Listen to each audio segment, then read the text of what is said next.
Chapter 9. As far back as I can remember, I have unconsciously referred to the experiences of a previous state of existence. I have lived in Judea 1800 years ago, but I never knew that there was such a one as Christ among my contemporaries. As the stars looked to me when I was a shepherd in Assyria, they look to me now, a New Englander. Henry David Thoreau. 2 weeks had elapsed between Elizabeth's appointments because she had to be away on another business trip. Out-of-town trips were not rare for her. The beautiful smile with which she ended her last session had faded, the realities and pressures of everyday life had once again taken their toll. Yet she was eager to continue the journey back through time. She had begun to recall important events and lessons from other lifetimes. She had experienced a glimmer of happiness and of hope. She wanted more. She rapidly reached a deep trance state. Elizabeth remembered the stones of Jerusalem with their distinctive coloring, which would change according to the light of the day and night. At times golden, at other times a tinge of pink or beige. But the golden color would always return.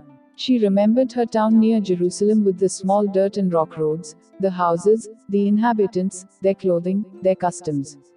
There were some vineyards and some fig trees, some fields where flax and wheat grew. Water came from the well down the road. Ancient oaks and pomegranate trees were near the well. This was a time in Palestine, as it always seemed to be, of intense religious and spiritual activity, of new changes, always the hope and yet the heaviness, the harshness of the days, of eking out a living, of being oppressed by the invaders from Rome. She remembered her father, named Eli, who worked at home as a potter. Using water from the well, he created shapes from clay, making bowls, jars, and many other items for his home and for the villages, and even some to sell in Jerusalem. Sometimes merchants or others would come through the village and buy his jugs or cookware or bowls. Elizabeth supplied many more descriptions of the potter's wheel, the rhythm of her father's foot on the wheel, and details of life in this small village. Her name was Miriam, and she was a happy girl living in turbulent times. Soon her life would be forever changed by the spread of that turbulence to her village. We progressed to the next significant event in that lifetime, her father's premature death at the hands of Roman soldiers. The Roman soldiers frequently tormented the early Christians who lived in Palestine at that time. They devised cruel games merely for their own amusement. One of these games accidentally killed Miriam's beloved father. At first the soldiers tied Eli around the ankles and dragged him behind a horse ridden by a soldier. After an endless minute, the horse was stopped. Her father's body was battered, but he had survived the ordeal. His terrified daughter could hear the soldiers howling with laughter. They were not done with him. Two of the Romans then wrapped the free end of the rope around their chests and began prancing around, as if they were horses. Her father lurched forward, his head striking a large rock. He was mortally injured. The soldiers left him in the dusty road. The senselessness of it all added to her piercing anguish, added a bitter anger and hopelessness to her father's violent demise. This was just sport to the soldiers. They had not even known her father. They had not felt his gentle touch as he tended to her minor childhood cuts and bruises. They had not heard his humor as he worked over the wheel. They had not smelled his hair after he bathed. They had not tasted his kisses or felt his hugs. They had not spent every day of their lives with this gentle, caring man. Yet in a few terror-filled minutes they had snuffed out a beautiful life and had filled Miriam's remaining years with a grief that would never quite heal, with a loss that would never be replaced, with a hole that could never be mended. For sport, the senselessness outraged her, and tears of hatred joined those of her pain. She rocked back and forth on the dusty blood-stained ground, her father's large head cradled in her lap. He could no longer speak. Blood trickled from the corner of his mouth. She could hear a gurgling in his chest every time he labored to breathe. Death was very close. The light in his eyes approached dusk, the end of his day. "I love you, father," she softly whispered to him, looking sadly into his darkening eyes. "I will always love you." His dimming eyes looked back and blinked in understanding as they closed for the last time. She kept rocking as the setting sun ended its day. Her family and the other villagers gently took his body from her so that it could be prepared. In her mind she could still see his eyes. She was sure he understood. As I sat quietly, immobilized by the depth of Elizabeth's despair, I noticed the tape recorder was not running. I put in a new tape, and the red recording light flashed. We were recording again. My Mina connected Elizabeth's current grief to the grief from Palestine nearly 2000 years ago. Was this another case in which ancient grief was compounding current grief?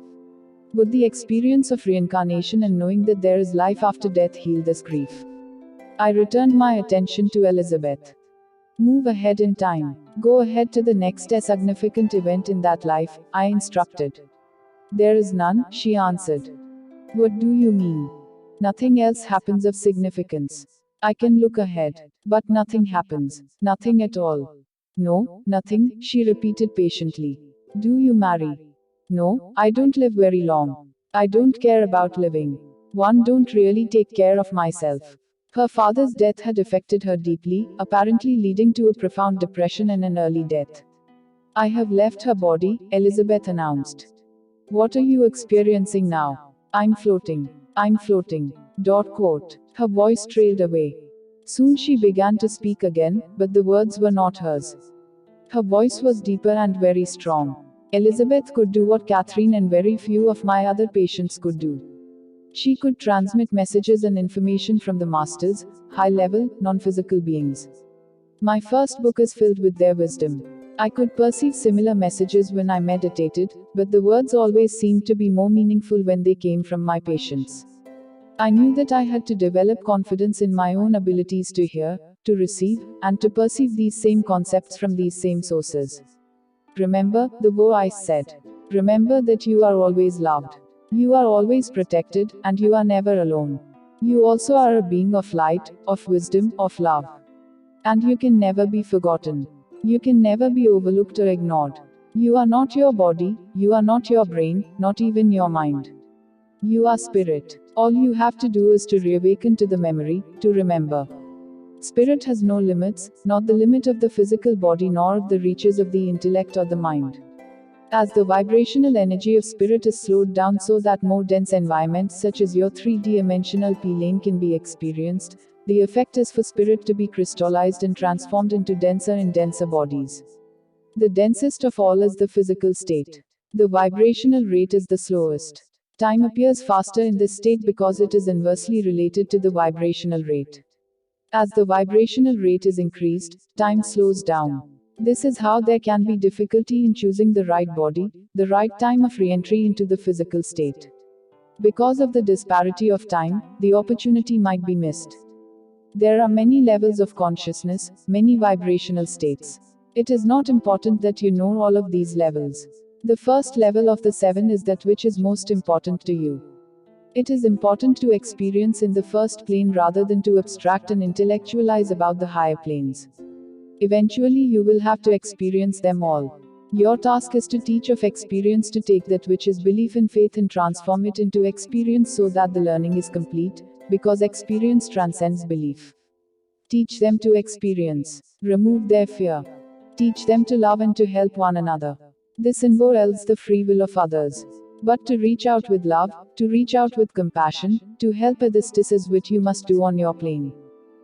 Humans always think of themselves as the only beings. This is not the case. There are many worlds and many dimensions. Many more souls than there are physical containers. Also, the soul may split if it wishes and have more than one experience at the same time. This is possible but requires a level of development which most have not achieved. Eventually they will see that like a pyramid there is only one soul. And all experience is shared simultaneously. But this is not for now. When you look into the eyes of another, any other, and you see your own soul looking back at you, then you will know that you have reached another level of consciousness. In this sense, reincarnation does not exist, for all lives and all experiences are simultaneous. But, in the three-dimensional world, reincarnation is as real as time or as a mountain or as the oceans. It is an energy like other energies, and its reality depends on the energy of the perceiver. As long as the perceiver perceives a physical body and solid objects, reincarnation is real to that perceiver. The energy consists of light and love and knowledge. The application of this knowledge in a loving way is wisdom. There is currently a great lack of wisdom on your plane. Elizabeth stopped speaking. Like Catherine, she could remember the details of her physical lifetimes but nothing of the messages she delivered from the in-between lifetime state. Both were in much deeper levels when transmitting these messages. Very few patients go so deep that AMS-AI is induced. Like Catherine, Elizabeth's messages could help to correct the lack of wisdom on our plane. We would harvest much more knowledge before Elizabeth was through. My contact with the wisdom of the masters has been limited since Catherine was cured and her therapy ended.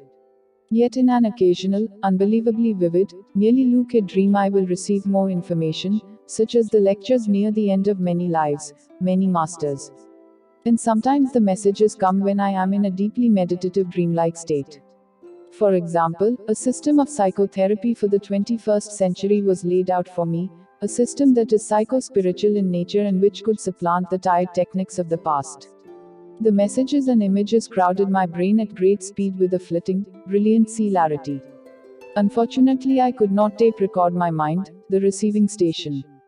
So the ideas are like precious stones, but the setting my words trying to explain and define the speeding, darting thoughts is like dross. The beginning was a clear message. All is love. All is love. With love comes understanding. With understanding comes patience. And then time stops. And everything is now. Instantly I comprehended the truth of these thoughts. Reality is the present.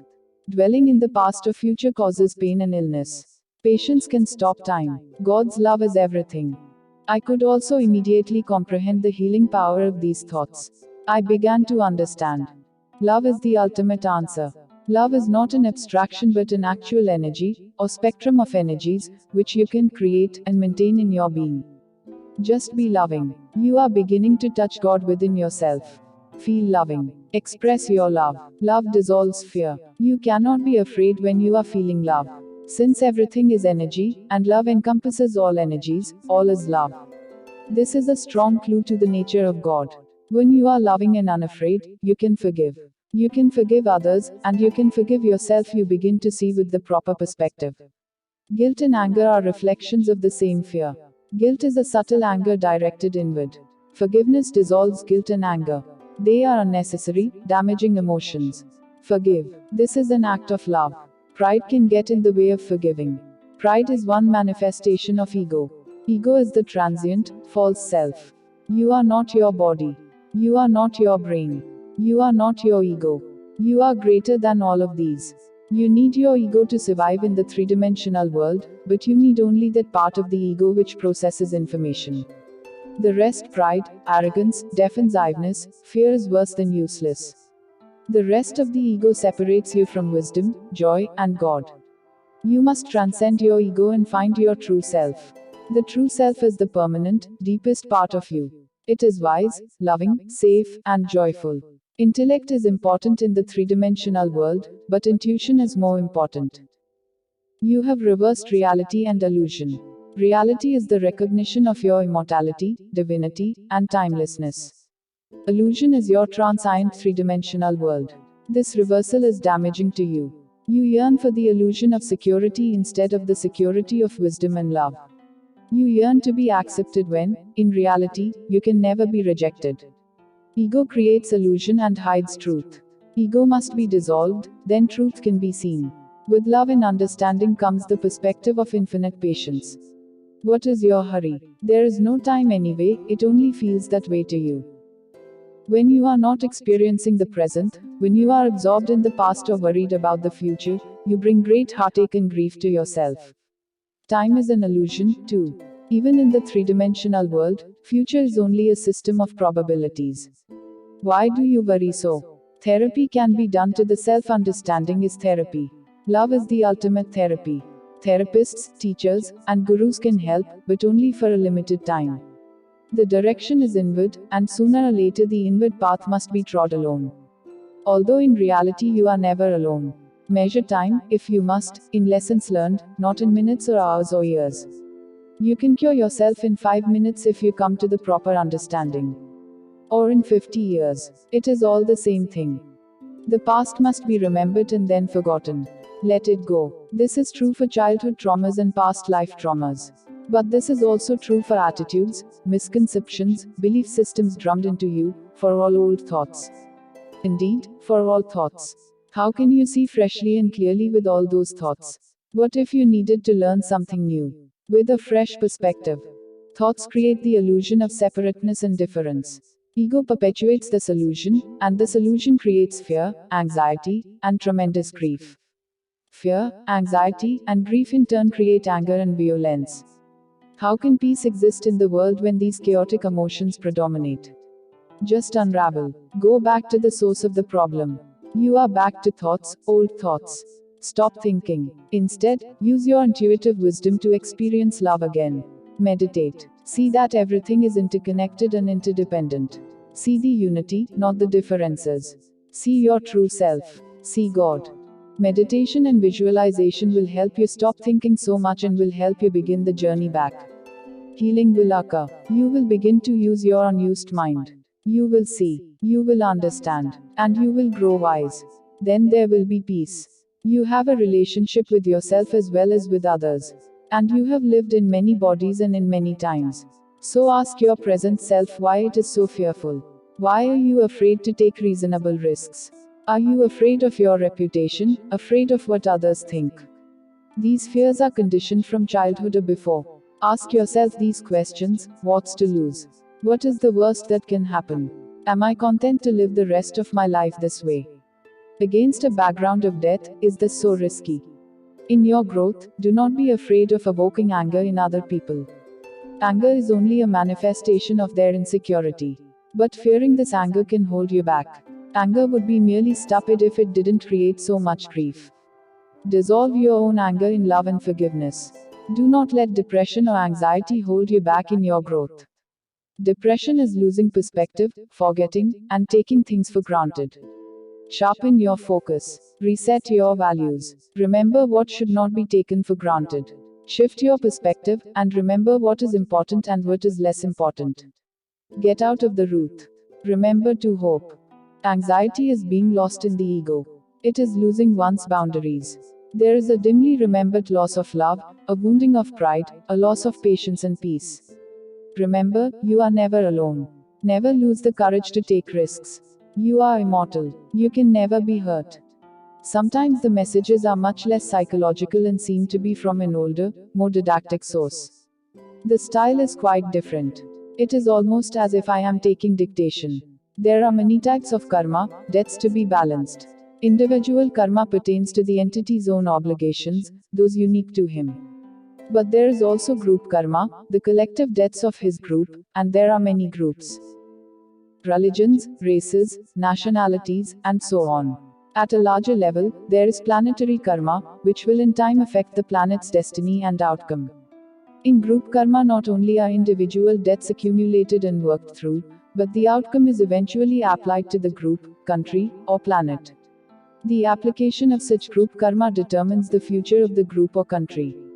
But it also applies to the reincarnating individual, both within the group or country, or simultaneously and intersecting but not within, or at a later point in time. Action becomes right action when it becomes action along the way, along the path toward God. All other paths are eventually blind alleys or illusions, and action along those paths is not right action. Thus, right action promotes the individual's spirituality and his return. Action that fosters justice and mercy and love and wisdom in the attributes we call godly or spiritual is inevitably right action. The fruit of right action is the desired goal. The fruits of actions along the other paths are transient, illusory, and false. These fruits entrap and deceive, but they are not what we really desire. The fruits of right action encompass all our goals and wishes and all that we need or desire. Fame is an example. He that seeks fame as an end in itself may achieve fame for a while. But that fame will be temporary and will not gratify. If, however, fame comes to one unbidden, as a result of right action, action along the path, that fame will endure and will be proper. But to the person on the path, it will not matter. This is the difference between fame sought selfishly, for the individual, and fame unsought and not desired, a byproduct of right action. The first is illusion and is impermanent. The second is real and permanent, adhering to the soul. The first accrues karma and must be balanced, the second does not. Sometimes the messages flash by very quickly and succinctly. The goal is not to win but to open up. Then, as if her turn came again, more from the psychological source in the rapid-fire impressions. God forgives, but you also have to be forgiven by people. And you have to forgive them. Forgiveness is also your responsibility. You must forgive and be forgiven.